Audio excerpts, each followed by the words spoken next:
హరి ఓం హరి ఓం. సభ్యులందరికీ విజ్ఞప్తి, కార్యకర్తలు ఈ ప్రసంగాలు మొత్తం రికార్డు చేయడానికి ప్రత్యేకమైన ఏర్పాటు చేశారు. ఇంక ఇక్కడ ఎవరు వ్యక్తిగతంగా కానీ సంస్థాగతంగా కానీ ఎటువంటి రికార్డింగులు జరపడానికి వీలు లేదు. దయచేసి అందరూ వారికి సహకరించండి. వారికి ఎవరికి కావాల్సిన వారు పంపిస్తారు. ఇక్కడ మీడియా వారు ఎవరో చేసుకుంటున్నారు, అది చాలు. మధ్యలో ప్రేక్షకులు ఎవరు ఫోన్లు తీసి రికార్డు చేయొద్దు. నాకు ఫోన్ కనపడితే మీరు విశ్రాంతి ఇచ్చినట్టు లెక్క, ఏం మొహమాటం లేదు. మొత్తం ఫోన్లన్నీ ఆపేయాలి, కట్టేయాలి పూర్తిగా. ప్రేక్షకులు ఎవ్వరూ ఫోన్లు బయటకు తీయద్దు, రికార్డింగులు చేయదు. ఇక్కడ మీడియా వారు చేస్తున్నారు, అక్కడ 2 కెమెరాలు చేస్తున్నాయి, చాలు.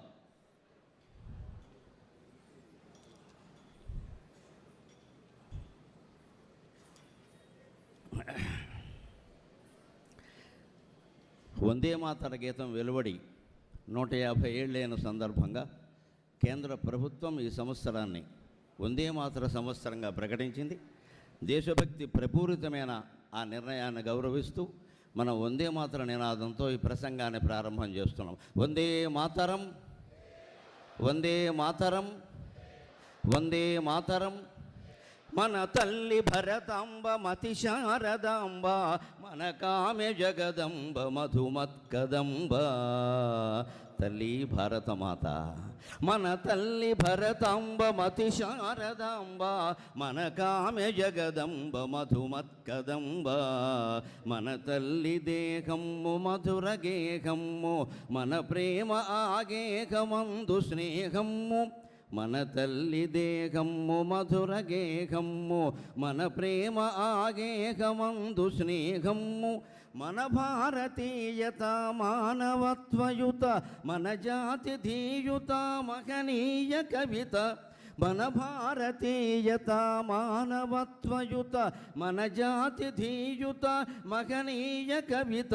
మన మహర్షుల బుద్ధి మహితాత్మసిద్ధి, మన మహర్షుల బుద్ధి మహితాత్మసిద్ధి. మన చిత్తశుద్ధియే మన సంపదృద్ధి, మన చిత్తశుద్ధియే మన సంపదృద్ధి. మన తల్లి భరతాంబ మతి శారదాంబ, మన కామ్య జగదంబ మధుమత్కదంబ.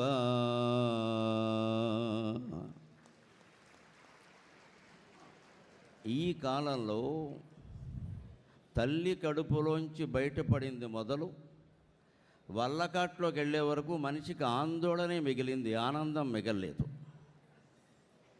1వ తరగతి పిల్లాన్ని పలకరించిన వాడి బాధ వాడుకుంది. నేను చదివేది ఎల్కేజీ, వీపు మీద 10 kg, సద్దన్నం ప్యాకేజీ, వాటర్ బాటిల్ లీకేజీ, నా గొడవ నాది, నన్ను ఏం చేయమంటామంటాడు. వాడి టెన్షన్, వాడి ఆందోళన వాడిది. సాయంత్రానికి హోంవర్క్ చేయాలి వాడుకో ఇంత సిలబస్, ఎన్ని పుస్తకాలు. పోనీ వాడు 10వ తరగతికి వచ్చాక ఏమైనా సుఖంగా ఉంటాడంటే ఉండడు.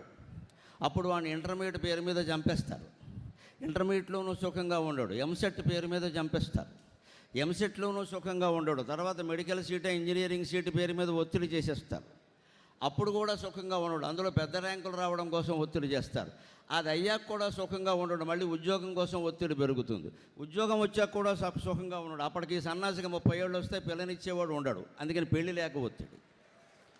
పెళ్ళయ్యాక ఎలాగూ సుఖంగా ఉండడం అనేది వేదిక మీద ఎవరిని అడిగినా చెప్తారు, ఆ విషయం అనుమానమే లేదు ఇక్కడ.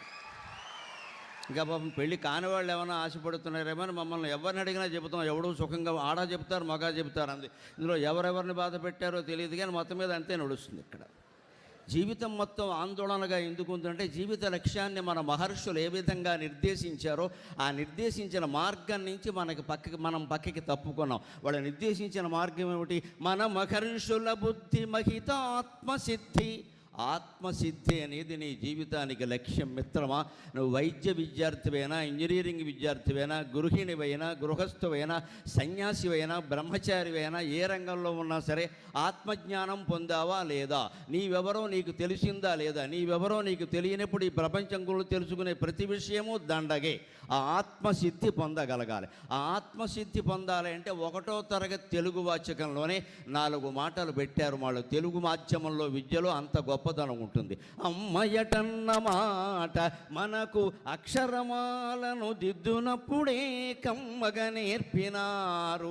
అమ్మయటన్న మాట మనకు అక్షరమాలను దిద్దునప్పుడే కమ్మగా నేర్పినారు.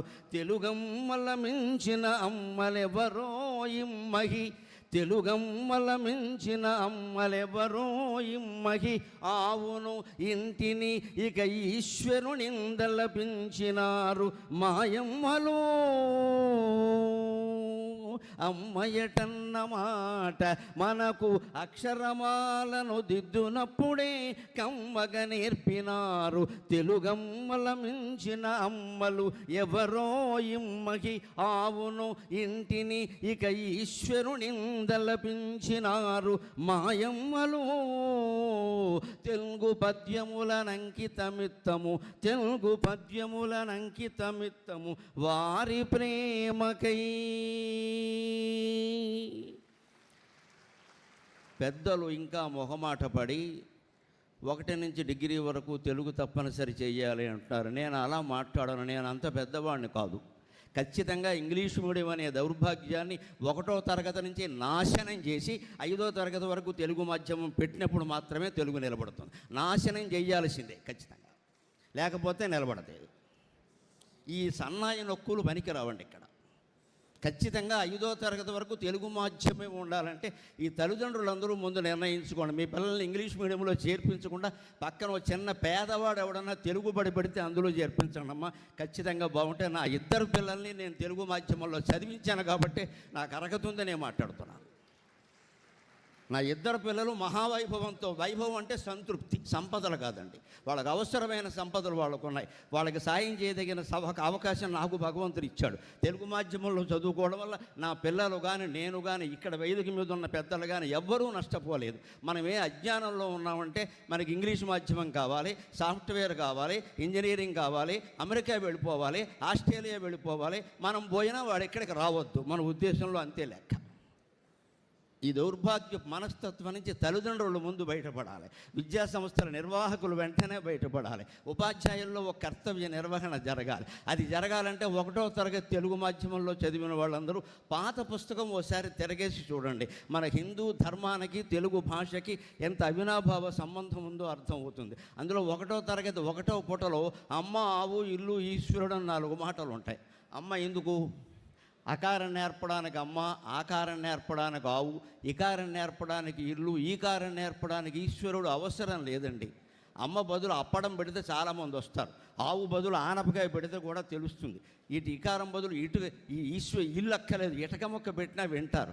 ఈశ్వరుడు బదులు ఈ అక్కలేదు, ఏక పెట్టినా వింటారు. కానీ భారతీయ ధర్మం ఎటువంటిది అంటే మనిషి ఎప్పుడైనా ఏ దశలోనైనా బ్రహ్మచారిగా ఉన్నా, గృహస్థుగా ఉన్నా, వానప్రస్థుగా ఉన్నా, సన్యాసంగా ఉన్నా 4 లక్ష్యాలు ఉన్నాయి. ధర్మం, అర్థం, కామం, మోక్షం. ఈ 4 పురుషార్థాలని సాధించి తీరాలి. అందుకోసం తెలుగు పుస్తకంలో అమ్మ, ఆవు, ఇల్లు, ఈశ్వరుడు అనే 4 మాటలు పెట్టారు. ఎందుకని అమ్మ ధర్మానికి ప్రత్యేక. మనకు అన్ని ధర్మాలు అమ్మే చెప్పింది. నాన్నగారు రాగానే లేచి నిలబడరా అని చెప్పింది. ఆయన చేతిలో సంచి అందుకోరా అని చెప్పింది. ఆయనకు కాస్త మంచినీళ్ళు ఇవ్వరా అని చెప్పింది. ఇంటికి అతిథులు ఎవరన్నా వస్తే దండం పెట్టరా అని చెప్పింది. ఇవన్నీ ఎవరు చెప్పారండి? అమ్మ చెప్పింది. పుస్తకాలు చెప్పలేదు ఇవి. అందుకని అమ్మ ధర్మానికి ప్రత్యేక, ఆవు సంపదకి ప్రత్యేక. పూర్వకాలం నుంచి ఈ కాలం వరకు గోదానాలు విశేషంగా ఎందుకు చేస్తారు అంటే గోవు అనేది ఒకప్పుడు కేవలం పదార్థము, జాతి కాదు, ధనం. ద్విగుహు అనే సమాసం తెలుగులో ఉంటుంది. తెలుగులో చాలామందికి తెలుసు, పండితులకి. ద్విగుహు అంటే 2 ఆవులని అర్థం. అది సమాసం. ఎందుకంటే 2 ఆవులు ఒక మనీ యూనిట్, ఒక ధనం. పంచగవం అంటారు. 5 ఆవులు ఒక యూనిట్ అంటే 2 ఆవులు ఇస్తే 2 జతల బట్టలు ఇచ్చేవారు. 5 ఆవులు ఇస్తే ఓ పెద్ద బీరువా ఏదో ఇచ్చేవారు. వస్తు మార్పిడి విధానం జరిగినప్పుడు గోవులే ధనంగా ఉన్నాయి. అంచేత ఆవు అంటే అర్ధ పురుషార్థం కింద లెక్క. నాయనా నీకోసం నువ్వు సంపాదించుకోవాలో తప్పు లేదు. హాయిగా పాలు తాగు, సంపాదించుకో, ఆవుల్ని పోషించు, ఆవుల్ని దానమే అని చెప్పారు. అమ్మ, ఆవు ధర్మం, అర్థం. 3వది ఇల్లు. ఇల్లు అంటే ఏమిటండి? సంసారం. ఊటికి బిల్డింగ్ కాదు ఇక్కడ, అపార్ట్మెంట్ కాదు, బిల్డింగ్ ఇక్కడ. నేను ఎక్కడో ప్రకటన చూశాను విచిత్రంగా. Building is yours, EMI is ours. నాశనం అయిపోవడానికి ఇంతకంటే ప్రకటన ఇంకేం అక్కర్లా. బిల్డింగ్ మీది, మీ అప్పులన్నీ మావి అంటే వాడు అయిపోయినట్టే లెక్క. అంటే ఇల్లు నీది, నీ ఒళ్ళంతా మాది, అంతే లెక్క ఇక్కడ. ఇల్లు ఒక్కటే నీది, నీ ఒళ్ళు గొల్ల చేసే పని మాది. ఎంతంత పెద్ద ఇళ్ళు మనకు అవసరమా? అంతమంది విల్లాలు కొనేసి ఆడిపోవడం అవసరమా? విల్లా ఎప్పుడు కొనాలండి? ఏ దశలో కొనాలండి? ఇవాళ యువతరం ఎలా ఆలోచిస్తున్నారో కొన్ని వేల మంది యువతరం ఉన్నారు అక్కడ. నేను మీ అందరి దగ్గరికి వచ్చి ప్రత్యేకంగా మీకే నమస్కారం చేశాను, గమనించండి. నన్ను పొగడ్డం కాదు, నా పక్క నుండి ఫోటోలు దిగడం కాదు. నేను చెప్పిన మాటల్లో ఏ ఒక్కటి ఆచరించినా మీకు ఆందోళన అనేది ఉండదు, నేను గ్యారంటీ ఇస్తాను ఖచ్చితంగా. ఇంకా ఉద్యోగంలో చేరకుండానే ఈఎంఐ ఎలా పెడతారండి? ఈఎంఐ అంటే ఏంటి? ఎవడు మాసికం వాడే పెట్టుకోవడం ఇంట్లో, అంతకంటే ఏం లేదు ఇక్కడ. పోయిన వాడిని అయ్యాం, వాడు మాసికం వాడు పెద్ద కొడుకు పెడతాడు. మన కర్మ, మన మాసికాలు మనమే పెట్టుకుంటున్నాం. ఇక్కడ ఎందుకు అప్పు చేస్తున్నావు నువ్వు? ఇక్కడ ఉన్న పెద్దలు ఎవరినైనా గమనించండి. మా జీవితాలు మేము 200, 300, 400లో ప్రారంభించామండి. మేము పదవీ విరమణ చేసే నాటికి కూడా మా జీతాలు 30,000, 40,000, ఎక్కువలో ఎక్కువ 50,000, 60,000, అంతకు మించి లేవు. అయినా ఇవాళ చాలా ఆనందంగా ఉన్నాం, మీ అందరి చేత గౌరవింపబడుతున్నాం. మిత్రమా, మీరు వైద్య విద్యార్థులు, రేపు డాక్టర్లుగా ప్రవేశించాక పల్లెటూళ్ళలో ఉచిత వైద్యం చేయాలి. ఎవరు చేస్తారు ఇవాళ? డాక్టర్లు చేయి పట్టుకుంటే వెయ్యి, మళ్ళీ వదిలిపెడితే వెయ్యి. నమశివాయ. పట్టుకున్నందుకు వెయ్యి, మళ్ళీ వదిలిపెడితే వెయ్యి, అంతవరకు వదలడు. ఇది మానేసి పల్లెటూళ్ళలో వైద్యం జరగాలి. నేను చైతన్యరాజు గారు పిలవగానే ఈ సభలకు ఎందుకు వచ్చానంటే, నా శిష్యుడు రవి ఇక్కడ మెడికల్ కళాశాల నడిపిస్తూ అమలాపురం చుట్టుపక్కల కోనసీమలో, తూర్పుగోదావరి జిల్లాలో 11 యూనిట్లు ప్రత్యేకం ప్రారంభించి పల్లెటూళ్ళలో వైద్యం చేయిస్తున్నాడు. ప్రత్యేకంగా పల్లెటూళ్ళలో వైద్యం చేయిస్తున్నాడు. ఆ శిష్యుడు కోసం, అటువంటి శిష్యుడిని కన్నా తండ్రి కోసం నేను ఇక్కడికి వచ్చాను. నేను ఆ దంపతులు కానీ, ఆ కుటుంబం కానీ నాకు 30-40 ఏళ్ళుగా పరిచయం. త్యాగం తప్ప భోగం తెలియని మనుషులు వాళ్ళు. ఏం చేద్దాం. మా రాజుగారు అయితే తెల్లారులేస్తే భాష, ఇంకో మాట ఉండదు ఆయనకి.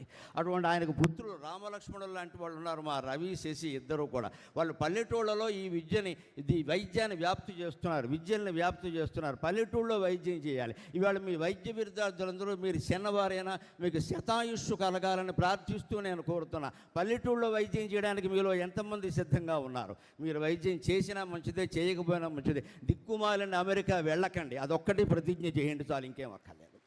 బతికినా చచ్చినా ఇక్కడే, రూపాయి వచ్చినా ఇక్కడే, 1,00,000 రూపాయలు వచ్చినా ఇక్కడే. ఏ తల్లి పాలు తాగామో ఆ తల్లికి, ఆ తండ్రికి సేవ చేస్తూ మరణిస్తాం తప్ప మనం ఇతర దేశాలు వెళ్ళం అనే ప్రతిజ్ఞ చేస్తే ఖచ్చితంగా భారతదేశం 5 ఏళ్లలో ఆర్థిక శక్తి కాదండి, మళ్ళీ విశ్వగురువు అవుతుంది ఖచ్చితంగా, జగద్గురువు అవుతుంది ఖచ్చితంగా.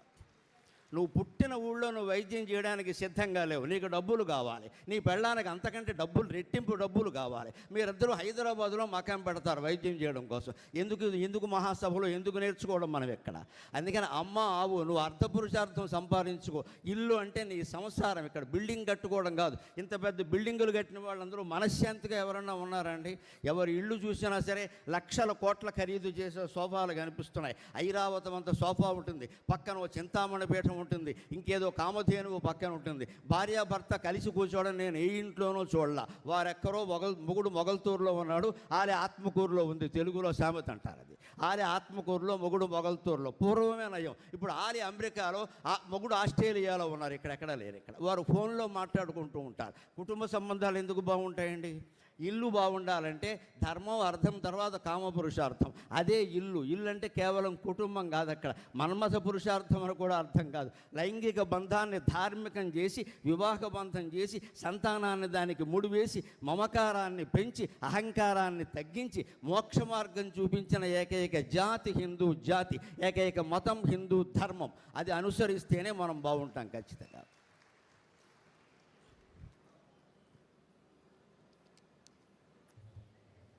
అమ్మ ఆవు ఇల్లు అయిన తర్వాత 4వది చూడండి, ఆత్మసిద్ధి ఏమిటో అర్థమవుతుంది. 4వది ఈశ్వరుడు అండి. ఈశ్వరుడు అంటే మోక్షప్రదాత. మన ఇంట్లో ఈశాన్యంలో దేవుడు ఉండాలి అంటారు. ఎందుకు ఉండాలి? ఈశాన్యం ఈశ్వరుడు అధిపతి. ఈశాన్యానికి అధిపతి ఈశ్వరుడు. ఈశ్వరుడు ఎవరిని కోరుకోడు. ఉంటే 2 భంగిమల్లో ఉంటాడు శివుడు అంతే. ఒకటి తపోభంగిమ లేదా నటరాజ భంగిమ. పార్వతీదేవి ఆయన పక్కన ఉండాలని ఏమీ లేదు, ఆయన శరీరంలోనే ఒక భాగం ఆవిడ. కుమారస్వామి, వినాయకుడు, ఈ గ్రూప్ ఫోటోలు శివుడికి ఇష్టం ఉండవు. ఆయన ఏకాగ్గా ఉంటాడు. ఈశ్వరత్వం, ఈశాన్యం, మోక్షం పొందాలి అంటే నువ్వు ఒక్కడవే ఉండాలి. అందుకే మనకు వాస్తుశాస్త్రంలో ఈశాన్యంలో బరువులు పెట్టద్దంటారు. అక్కడ బీరువా పెడితే కొంపలు అంటుకుంటాయని కాదు. అక్కడ ఏ వస్తువు పెట్టినా దాన్ని తీయడానికో కదపడానికో ఎవడో వస్తాడు. అక్కడ కూర్చున్నవాడు జపం చెడిపోతుంది. అందుకని మన పవిత్ర శాస్త్రాలన్నీ అంతర్గతమైనటువంటి తత్వాన్ని దృష్టిలో పెట్టుకుని వెలువడ్డాయి. అందుకని 4వ పురుషార్థం ఈశ్వరుడు. దాన్నే ఈకారంగా చెప్పారు. ధర్మార్థ కామ మోక్షాలు 4 సాధించి ప్రశాంతంగా ఉండడామని చెప్పినటువంటి తెలుగు భాష కావాలో లేదా ఇంగ్లీషు కావాలో మీరే తేల్చుకోండి. ఖచ్చితంగా మౌలికమైన మార్పు రావాల్సిందే. ఇంగ్లీష్ మీడియంలో ఏమున్నాయో గమనించండి. ఏ ఫర్ యాపిల్, దిక్కుమాలిన పండు, ముందు మొక్కలు కోసుకుని తిను, ఎవడికి పెట్టకు. రెండోది బీ ఫర్ బ్యాట్, అంటే నువ్వు బ్యాట్ పట్టుకుని వెళ్ళిపోండి. ఇక సచిన్ టెండూల్కర్ ముఖ్యం, సరస్వతీదేవి అక్కర్లేదు. అక్కడ నువ్వు క్రికెట్లో గొప్పవాడివి కావాలి, కోట్లు సంపాదించాలి. నీకు ఎవరైనా బహుమతిగా కార్లు ఇస్తే భారత ప్రభుత్వానికి వారికి పన్నులు కూడా కట్టద్దు. ఇంకా దరిద్రంగా అడుక్కు తింటాం, మాకు పన్నులు మినహాయించాలని. కోట్లు ఉన్నవాడు పన్ను ఎగ్గొడుతున్నాడు అంటే ఏ రకమైన దేశభక్తి అంటే అది అర్థం లేకుండా. వెంకటేశ్వర స్వామి కిరీటాలు పెట్టగానే సరిపోలేదు, ముందు కేంద్ర ప్రభుత్వానికి రాష్ట్ర ప్రభుత్వానికి కట్టవలసినటువంటి పన్నులందరూ వేదిక మీద వారు కిందవారు కూడా ఖచ్చితంగా కట్టండి. అదే దేశభక్తి, అదే దేశభక్తి. ఎగ్గొట్టే ప్రయత్నం చేయకండి. ఎగ్గొడితే మనకు మాట్లాడే అధికారం కూడా లేదు అసలు. ఖచ్చితంగా దేవుడు గుళ్ళోకి వెళ్ళే అధికారం లేదు పన్ను ఎగ్గొట్టామంటే. ఇన్కమ్ ట్యాక్స్ నువ్వు సక్రమంగా కట్టావు అంటే అన్ని దాన ధర్మాలు చేసినట్టే. భారతం అనుశాసనిక పర్వంలో వ్యాసుడు ఖచ్చితంగా చెబుతాడు, రాజుకి కట్టినటువంటి పన్ను కట్టిన వాడు వేరే దాన ధర్మాలు చేయక్కర్లేదు, వాడికి స్వర్గలోకం ఖాయమని చెప్పాడు. అంతటి పన్ను మనం కడితే ప్రభుత్వాలు ఏమైనా పనులు చేస్తాయి, లేకపోతే ఏం చేస్తాయి? ఈ రకంగా ఆత్మసిద్ధి. అదే ఇంగ్లీష్ మీడియంలో కడితే ఏ ఫర్ యాపిల్ అయింది, బీ ఫర్ బ్యాట్ అయింది. రెండోది ఆడుకోమని చెప్పిందో. చదువు గురించి ఒక్క మాట లేదండి.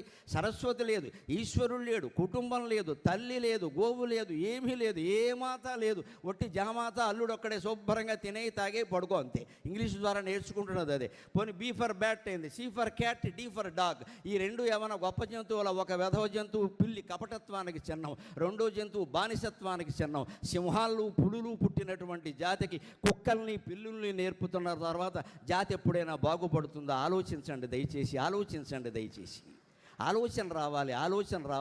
ఆలోచన ఆచరణలో పెట్టాలి. గరికపాటి వారి మాటలు వినడం పుణ్యం, చాగంటి వారి మాటలు వినడం పుణ్యం. మా మాటలు ఆచరణలో పుడితే మీ పుణ్యం అంతా మాకు దక్కుతుందమ్మా. ఖచ్చితంగా దాన్ని ఆచరణలో పెట్టండి. మన ఆలోచన మారాలి. మన పిల్లల్ని తెలుగు మాధ్యమంలో తప్పితే చేర్పించం అనేటువంటి నిర్ణయం ఇక్కడ ఉన్న వాళ్ళు తల్లిదండ్రులందరూ తీసుకుంటే రేపొద్దున్నే తెలుగు మీడియం పాఠశాలలు మొదలవుతాయి. ప్రభుత్వాలకేమీ అభ్యంతరం లేదండి. ప్రజలు ఏది కోరుకుంటే అది ఇస్తారు, వాళ్ళకేమిటి ఇబ్బంది ఉంటుంది అక్కడ.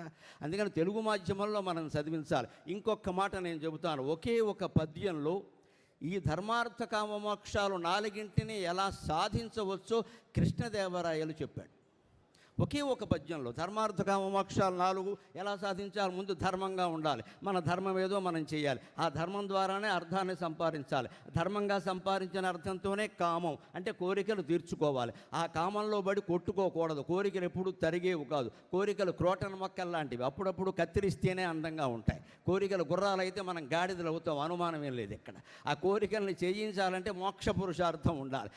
ఇక్కడ ఉన్నదంతా ఒక్కటే, ఆ జ్ఞానం పొందాలి. అంతా ఒక్కటే. జ్ఞానం పొందడం ఏమంత కష్టం కాదు, ఒక్క మాటలో ఉంటుంది జ్ఞానం అనేది. అంతా ఒక్కటే, ఆ ఒక్కటే నేను, దీన్నే జ్ఞానం అంటారు. ఇంకెంతకంటే ఏం లేదు ఇక్కడ. అంతా ఒక్కటే, ఆ ఒక్కటే నేను. ఈ వేదిక మీద ఉన్నప్పుడు కాదు, దిగినప్పుడు, అన్నం తిన్నప్పుడు, స్నానం చేసినప్పుడు, కాళ్ళు కడుక్కున్నప్పుడు, ఎక్కడైనా సరే అంతా ఒక్కటే, ఆ ఒక్కటే నేను, అహం బ్రహ్మాస్మి అనేటువంటి మాట ఉంటే భేద బుద్ధి అనేది మనస్సులో ఉండదు. అదే మోక్షం. ఇలా ధర్మం నుంచి అర్థం ద్వారా కామం ద్వారా మోక్షం ఎలా పొందొచ్చు కృష్ణదేవరాయలు ఆముక్తమాల్యదులు చెబుతాడు. ఆ పద్యాన్ని ఆయన అర్ధరాత్రి వర్ణన చేశాడు. ఆశ్చర్యకరంగా చాలా దేశాలకి అర్ధరాత్రే స్వతంత్రం వచ్చినట్టుగా మన జీవితాలకు కూడా ఇంగ్లీషు నుంచి తెలుగులోకి స్వతంత్రం అనేది ఈ అర్ధరాత్రి పద్యంతో వస్తే నేను చాలా ఆనందిస్తా.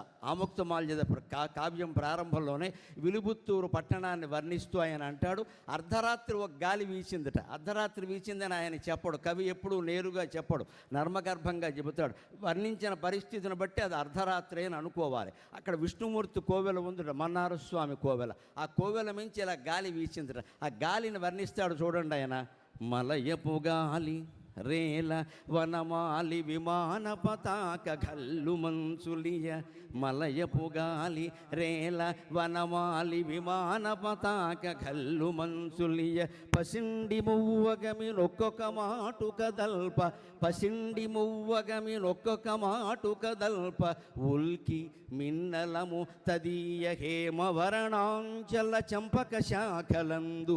ఉల్కి మిన్నలము తదీయ హేమవరణ వర్ణాంచల చెంపక శాఖలందు పక్షులు రథసేయ తదీయ హేమవర్ణాంచల చెంపక శాఖలందు పక్షులు రథసేయ వేగెనని కోడుదురు అల్కలు దీరి దంపతుల్ వేగెనని కోడుదురు అల్కలు దీరి దంపతుల్. అర్ధరాత్రి గాలి అని ఎందుకంటున్నామంటే మలయపు గాలి మలయ పర్వతం వైపు నుంచి వీచింది. మలయ పర్వతం ఎక్కడుందండి? మలయాళ దేశంలో ఉంది. కేరళ వాళ్ళకున్న భాషాభిమానం రాష్ట్రాభిమానం మనకి లేదు. నిన్ననే వాళ్ళు కేరళ అనే రాష్ట్రాన్ని కేరళం అని మార్చారు. మన ఆంధ్రప్రదేశ్ రాష్ట్రాన్ని కూడా ఎన్టీ రామారావు గారు ఆశయానికి అనుకూలంగా తెలుగునాడు అని మార్చిన్నాడు. మనకు ఖచ్చితంగా జాతీయాభిమానం ఉంటుంది. తెలుగునాడు అని మార్చాలి. ఆంధ్రప్రదేశ్ తెలుగు మాట కాదు. నాకేం మొహమాటం లేదు చెప్పడానికి. ఉత్తరప్రదేశ్ ఎంతో, హిమాచల్ ప్రదేశ్ ఎంతో, మధ్యప్రదేశ్ ఎంతో, ఆంధ్రప్రదేశ్ కూడా అంతే. తెలుగుదనం మన రాష్ట్రం పేరులోనే లేదు. ఎన్టీ రామారావు గారు తెలుగునాడు అని మార్చడం కోసం నానా యాతనలు పడ్డాడు ఆయన. మళ్ళీ తెలుగునాడు అని మార్చాలి. తమిళనాడు లాగే తెలుగునాడు అని మార్చాలి. ఒక సున్నా లేకపోతే వాళ్ళకి ఇబ్బంది ఏందా? కేరళ వాళ్ళు వెంటనే మా రాష్ట్రం మా భాష కేరళం అని మార్చాల్సిందే అనుకున్నారు. అటువంటి పట్టుదల మనలో వస్తే రాష్ట్రం పేరు కాదమ్మా, తెలుగు ప్రజల బతుకులు కూడా మారతాయి ఖచ్చితంగా. మలయాళం అంత గొప్పది. మలయాళం నుంచి వచ్చింది మలయపు గాలి, దక్షిణపు గాలి. దక్షిణం నుంచి గాలి వీస్తుంది కాబట్టి మనకి వాస్తుశాస్త్రంలో ఇంటికి దక్షిణం వైపు తెరి పెట్టుకోమని చెబుతారు. అదేదో పుణ్యం పురుషార్థం అలా పెట్టుకుంటే పెళ్ళిళ్ళు అవుతాయి అనేది. గాలి వల్ల పెళ్ళిళ్ళు అవ్వవు. ఇక్కడ గాలి వల్ల అయ్యే పెళ్ళిళ్ళు నిలబడకూడను. దానికోసం కాదు. దక్షిణం వైపు కిటికీలు తెరుచుకుంటే గాలి వస్తుంది, అంతకంటే ఏం లేదు నీకు అక్కడ. ఆ మలయపు గాలి వీచిందట. అది మన్నారస్వామి కోవెల పైనుంచి వీచిందట. వీచినప్పుడు ఆ ధ్వజస్తంభం ఉంటుంది కదా, దానికి 3 బద్దీల్లా కమ్మీల్లా ఉంటాయి అలాగా, దానికి చిరుమువ్వలు ఉంటాయి అలాగా. ఆ గాలికి ఆ చిరుమువ్వలు గలగల గలగల గలగల గలగల గలగల గలగల గలగల అని మోగాయట. గమనించండి, ఒక పరిణామం గాలి వీచింది, రెండో పరిణామం మువ్వలు మోగాయి. ఆ మువ్వల సవ్వడికి పక్కనే ప్రాకారం దగ్గర సంపంగి చెట్టు మీద గూళ్ళు కట్టుకుని పడుకున్నటువంటి పక్షులు ఉంటాయి కదా, ఆ వాటికి మెలకు వచ్చిందిరా. లేడికి లేచిందే వేళ అంటారు. పక్షులు ఎక్కువసేపు పడుకో, భయం వాటికి. మృగాలు పక్షులు పడుకో, ఎవరు వేటాడతారో అని భయం. అందుకని ఎప్పుడూ మెలకుగా ఉండి లేస్తూ ఉంటాయి. అది లేచింది. పాపం పక్షికి తెలియదు కదా, తెల్లారిపోయింది అనుకుంది. ఎందుకు అనుకుంది? అది లేచిన వేళ దానికి తెల్లారినట్టే లెక్క. తెలుగులో సామెత, లేడికి లేచిందే వేళ.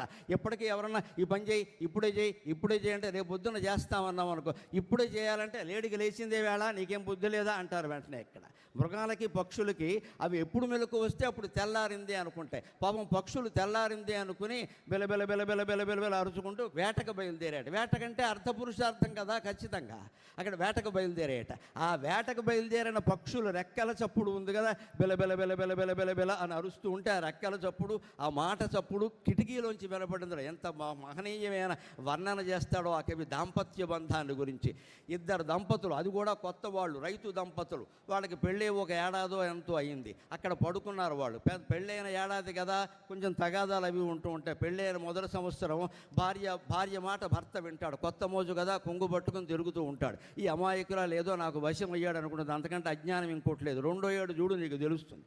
మొదటి సంవత్సరం భార్య మాట భర్త వింటాడు. 2వ సంవత్సరం భర్త మాటే భార్య వింటుంది. ఇది భారత జాతి తప్పదని. 3వ సంవత్సరం నుంచి వీళ్ళిద్దరూ ఒకరి మాట ఒకరు వినరు. వీళ్ళిద్దరి మాటలు ఇరుగు పొరుగు వింటూ ఉంటారు. బోళ్ళు కాలక్షేపం.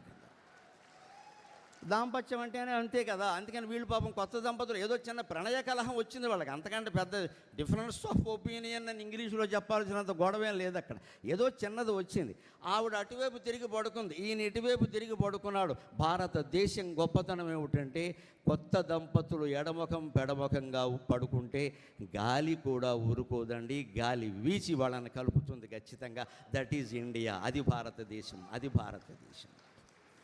ఇప్పుడు ఎలా జరిగిందో గమనించండి. గాలి వీచింది, ఇంకా మువ్వలు మోగాయి. మువ్వల సవ్వడికి పక్షులు లేచి వేటకు బయలుదేరాయి. పక్షుల సవ్వడికి బిలబిలమల ఉంటుంటే దంపతులకు మెలకు వచ్చింది. ఈ ఎల్లాలు అనుకుందిట, ఏమిటో తెల్లారిపోతుంది. అప్పుడు తెల్లారలేదు, 2 అయింది. గడియారం లేదు కాబట్టి తెలవలేదు వాళ్ళకి. మనమైతే సెల్ ఫోన్ అలారం చూసుకుని అవ్వలేదు అనుకుని మెసేజ్లు చూసుకుంటాం యథాకారం. అర్ధరాత్రి కూడా మెసేజ్లు చూస్తారు కాబట్టి కాపురాలు బాగుండవు. ఇక్కడ వాళ్ళు మెసేజ్లు చూడరు, ఫోన్లు లేవు, ఏమీ లేవు. పక్షులు బయలుదేరుతుంటే విని అది తెల్లారిపోయింది. ఏదో మొగుడని నాకు ఓ మాట అంటాడు, అలా మాత్రం పడకపోతే దాంపత్యం ఏమిటి? ఆయన అలా పడుకుంటే నేను ఇలా పడుకుంటే ఏమిటి దాంపత్యం? పైగా ఆ రోజుల్లో ఉమ్మడి కుటుంబాలు. ఇప్పుడు ఆ ఉమ్మడి కుటుంబాలు మనకు కనపట్ల. పైగా మన రైల్లో ప్రయాణిస్తుంటే నాకు విచిత్ర దృశ్యం కనపడింది.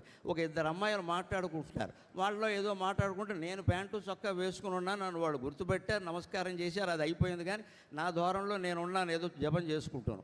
కాసేపటికి ఒక అమ్మాయి ఉంటుంది, వాళ్ళు బాగానే ఉంటారు, వాళ్ళ కంబైన్డ్ ఫ్యామిలీ కదా అంది ఒక అమ్మాయి. ఇంకో అమ్మాయి కంబైన్డ్ ఫ్యామిలీ కదా అంది.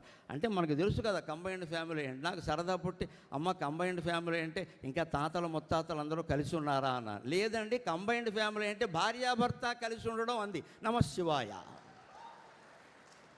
ఇంగ్లీష్ ప్రభావం ఎంతో. కంబైన్డ్ ఫ్యామిలీ అంటే భార్యాభర్త కలిసి ఉండడం.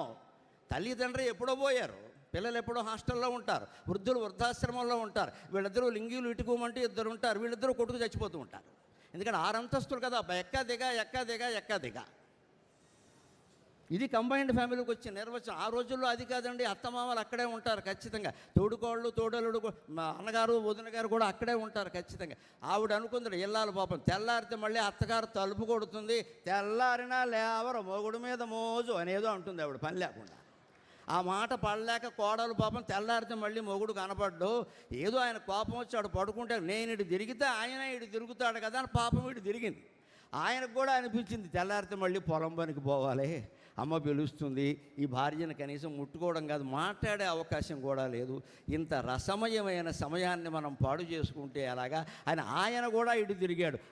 ఆ ఇద్దరు ఇటు తిరిగిన తర్వాత వీరి కుడి చేతి చిటికిన వేలు వారి ఎడమ చేతి చిటికిన వేలు కలిసిన తర్వాత ఇంకెలా ఉంటాయో నేను చెప్పక్కర్లేదు, అందరూ సినిమాను ఊహించుకోవచ్చు. మా మొదలపతులు సత్యనారాయణ శాస్త్రి గారు పద్యం రాస్తాడు. ఆలి కుడి చేతి చిటికెన వ్రేలి కొసలు రాజుకొను వేళ రసఝరీ రక్షణిడుము. ఆలి కుడి చేతి చిటికెన వ్రేలి కొసలు రాజుకొను వేళ రసఝరీ రక్షణిడుము. రాసుకొను వేళ అనలేదు మహాకవి మధురాపంతుల, జ్ఞానపీఠం జారిపోయాను మహానుభావుడు. రాజుకొను వేళ అన్నాడు. భార్య కుడి చేతి చిటికెన వేలు భర్తకి చిటికెన వేలకి తగిలితే పొయ్యి రాజుకున్నట్టు రాజుకుంటుంది. అది మామూలుగా రాసుకోవడం కాదుటది. అలాగే ఇద్దరూ ఆనందంగా గడిపారు. అందుకని అల్కలు తీరి దంపతులు అన్నారు. పద్యం తాత్పర్యం గమనించండి. గాలి వీసింది, అది ధర్మానికి ప్రతీక, దాని ధర్మం అది చేసింది. పక్షులు లేస్తాయని కానీ దంపతులు కలుస్తారని కానీ గుడిగంటలు మోగుతాయని కానీ దానికి ఏం తెలియదు. దాని ధర్మం అది చేసింది. ధర్మం అంటే అంతే, మన ధర్మం మనం చెయ్యాలి. దాని పరిణామాలు ఏమిటి, పరిస్థితులు ఏమిటి, ఏమవుతుంది అనేది ఆలోచించదు. ఇక్కడ మాట్లాడడం వరకే నా ధర్మం, నాకు ఇచ్చిన సమయం ప్రకారం. ఆ తర్వాత ఈ మాటల ప్రభావం ఎలా ఉంటుందనేది అమ్మవారి బాధ్యత, నా బాధ్యత కాదండి. నాకంటే చక్కగా ఆవిడ బాధ్యత ఎంత బాగా నెరవేరుస్తుందో ఇవాళ యువతరంలో కాదు, నిమ్న బలహీన వర్గాల్లో కూడా నాకున్నటువంటి ఆదరణ వల్ల నాకు ప్రతిక్షణం రుజువు అవుతుంది. ఖచ్చితంగా అందరూ నమస్కారం చేస్తున్నారు, మేము వింటున్నా ఉంటున్నారు. డ్రైవర్లు, క్లీనర్లు, స్వీపర్లు, పారిశుధ్య కార్మికులు కూడా మా ఇద్దరి ప్రవచనాలు వింటున్నారు. ఈ యోగం ఎవరి వల్ల పడుతుందండి? మా కృషి వల్ల పట్టదమ్మా, అమ్మవారి దయ వల్ల పడుతుంది ఖచ్చితంగా. మీ పని మీరు చేయండి, నా ప్రచారం నేను చేస్తా. ధర్మ నిర్వహణ అంటే అంతే. అంటే గాలి వీచింది, అది ధర్మం. పక్షులు లేచి వేటకు బయలుదేరడం అర్ధపురుషార్థం, సంపాదించుకోవాలి కదా తిండి, అందుకోసం అర్ధపురుషార్థం. దంపతులు లేచి కలవడం కామపురుషార్థం, గుడిగంటలు మోగడం మోక్ష పురుషార్థం. ఒక్క పద్యంలో 4 పురుషార్థాలు ఇమిడించిన మహానుభావుడు, సమరాంగణ సాహితీ సార్వభౌముడు కృష్ణదేవరాయలకి నమస్కారం. ఇటువంటి పద్యాలు మీరు కోల్పోతున్నారు. ఇవాళ తెలుగు భాష కోల్పోవడం వల్ల భాషకి నష్టం లేదు, మీకు నష్టం మిత్రమా. యువతరం పోరాటం చేయాల్సిన అంశం ఇది, పోరాటం చేయాల్సిన అంశం ఇది. నా భాష నాకు ఎందుకు దూరం అవుతుందని తల్లిదండ్రులతోనే దెబ్బలాడవలసిన అంశం ఇది. ఖచ్చితంగా నేను చదవను, నాకు అక్కర్లేదు, నాకు డబ్బులు అక్కర్లేదు, నాకు తెలుగు పద్యం కావాలి, నాకు సంస్కారం కావాలి, నాకు నా కుటుంబం నిలబడడం కావాలి, నా పిల్లలు మళ్ళీ రామలక్ష్మణుల్లా ఉండడం కావాలి, నాకు నా పిల్లలు తెలుగు మాధ్యమంలోనే చదవాలి అని ఇక్కడున్న విద్యార్థులందరూ ఒక ప్రతిజ్ఞ చేస్తే రాజుగారు లక్షలు ఖర్చు పెట్టి చేసి సాగించినటువంటి ఈ ప్రపంచ తెలుగు మహాసభలు సార్థకమవుతాయి. ఆ నిర్ణయం తీసుకోండి. ఎంతసేపు డబ్బు సంపాదన మీద దృష్టి పెట్టకండి. అందుకని ధర్మం, అర్థం, కామం ఇందులో కూడా గమనించండి. ఆ ధర్మం, మోక్షం, అర్థం, కామం రెండూ మనని భ్రమల్లో పడేస్తాయి. డబ్బు భ్రమల్లో పడేస్తుంది, కామవాంఛలు కూడా మనని భ్రమలో పడేస్తాయి. ధర్మం, మోక్షం దాని నుంచి బయట పడేస్తాయి. అందుకే చూడండి, అర్ధపురుషార్థానికి కారణమైన పక్షులు భ్రమపడి లేచాయి, సహజంగా లేవలేదు. దంపతులు కూడా భ్రమపడి కలిశారు, తెల్లారిందేమో అనుకుని కలిశారు. ఆ రోజుల్లో గడియారం ఉండుంటే అప్పుడు 1:30 అయిందన్న విషయం దంపతులకు తెలుసుంటే నేనెందుకు మాట్లాడాలి అని ఇంకాసేపు బిగిసేవాడు ఖచ్చితంగా, అనుమానం వెళ్ళా. తెల్లారిపోతుందని కలిశాడు. అంటే అర్థకామాలు మనని భ్రమలో పడేస్తాయి. గాలి కేవలం వీచింది, భ్రమపడి వీయలేదు.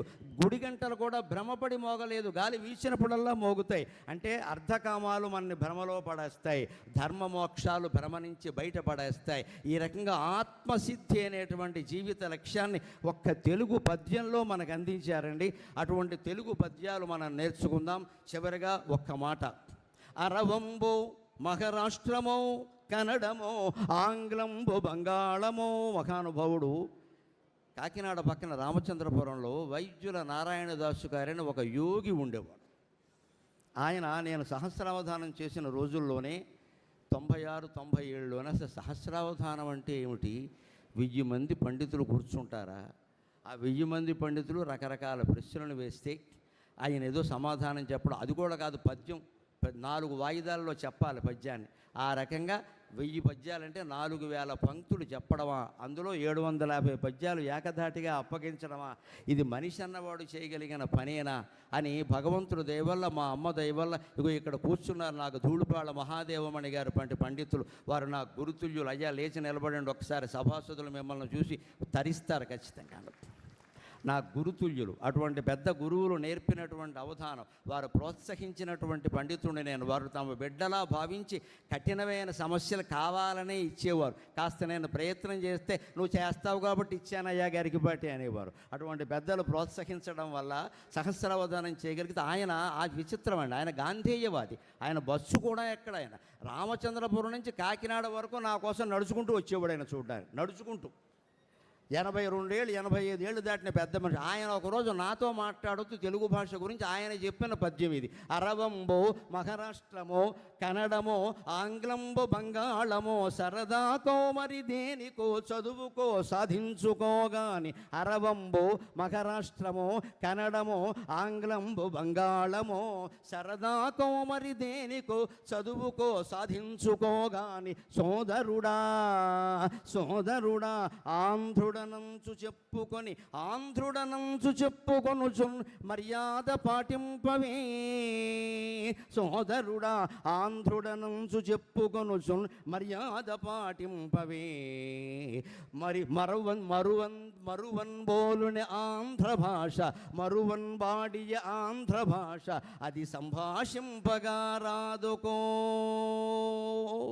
నిజంగా మనం సంపాదన కోసం అరవమో మహారాష్ట్రమో ఇంగ్లీషో బెంగాలీయో 100 భాషలు నేర్చుకోండి, ఎవరొద్దన్నారు. కానీ ఏ భాష నేర్చుకోవడమేనా మన భాషని దృఢం చేసుకోవడానికే నేర్చుకుంటున్నాను తప్పితే మన భాషను మర్చిపోయి ఎక్కడో ఇంగ్లీష్ చదువుకుని విదేశాలు వెళ్ళి ఉద్యోగాలు చేసి నేను డొనాల్డ్ ట్రంప్ ఆఫీసులో చాలా కీలకమైన పోస్టులో ఉన్నా, ఎవరికి కావాలయ్యా? నువ్వు ఇంటి దగ్గర కూర్చుని 6 గంటలకు నీ తల్లి తండ్రికి పాదసేవ చేయనప్పుడు నువ్వు డొనాల్డ్ ట్రంప్ అనే దుర్మార్గుడి దగ్గర అనుచరుడుగా ఉంటే ఎవరికి కావాలి? ఇక్కడ డొనాల్డ్ ట్రంప్ అంటే ఎవడో నేను ఖచ్చితంగా చెబుతా మొహమాటం లేకుండా.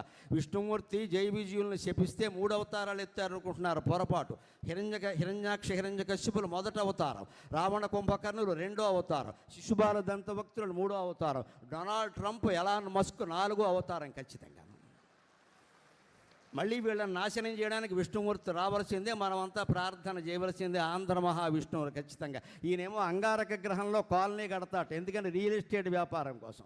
ఆయనేమో కనిపించిన దేశం మీదల్లా దండయాత్ర చేస్తాట, ఎందుకు? ప్రపంచాధిపత్యం కోసం. వీళ్ళండి అగ్రనాయకులు, వీళ్ళ రాక్షసులనే అంటారు ఖచ్చితంగా. ఏ మొహమాట పడాలి, తిడ్డాను పేక తీసేస్తారా? తీసేయమనండి. తెలుగు మహాసభల వేదిక మీద ప్రాణం పోతే అది నేను అత్యంత అదృష్టంగా భావిస్తాను ఖచ్చితంగా, గొప్ప అదృష్టంగా భావిస్తాను నేను.